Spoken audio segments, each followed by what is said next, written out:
მახსენდება. ფესტივალი ხელმისაწვდომი ჰოლივუდი საქართველო 2013 გაიხსნა. ფესტივალი ოფიციალურად კრისტოფერ კოპოლამ გახსნა რეჟისორი და პროდიუსერი. საქართველოს სწორედ ამ ფესტივალის ფარგლებში ეწვია და კინემატოგრაფიით დაინტერესებულ სტუდენტებთან შეხვედრაც გამართა. ფესტივალი მიზნად 5 სახის კონკურსის ჩატარებას ისახავს და მასში მონაწილეობას სხვადასხვა ასაკის ჯგუფი იღებს.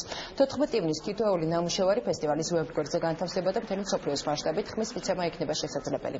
15 ივნის კი გამარჯვებულები გამოვლინდებიან. ფესტივალის სხვადასხვა ქვეყნის ახალგაზრდებისთვის ჰოლივუდის კარის ფართოდ გაღებას და კინოინდუსტრიის განვითარებას ისახავს მიზნად. ფესტივალის ორგანიზატორი სპორტისა და ახალგაზრდობის სამინისტროს ბავშვთა და ახალგაზრდობის ეროვნული ცენტრია.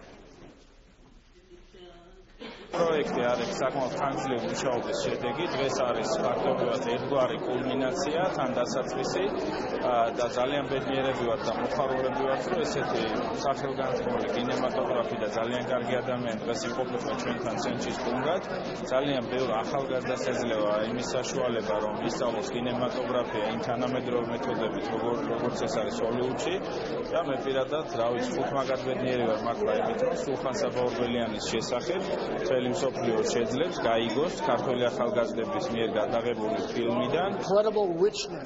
მე გავეცანი საქართველოს ისტორიას და აქედან გამომდინარე ველოდები, რომ ნაყოფიერ ნამუშევრებს ვიხილავთ. დიდი იმედი მაქვს, რომ ამ ნამუშევრებში ქართველი ახალგაზრდები საკუთარი ქვეყნის კულტურას გადმოსცემენ და ძალიან იმედგაცრუებული ვიქნები თუ ამას ვერ დავინახავ. როდესაც ვიკითხე თუ რომელი მწერლის ნამუშევრებში ვკითხულობთ ყველაზე მეტად ისტორიას ქართულ თემატიკაზე, მე სულხან საბაურბელიანის სიბრძნის სიცრუის მირჩიეს. მე წავიკითხე ეს იგავარაკები და მივხვდი, რომ მთელი ნაწარმოებები ადამიანურ ურთიერთობებზე აგებული. სწორედ ამიტომ აგრჩია ეს ავტორი.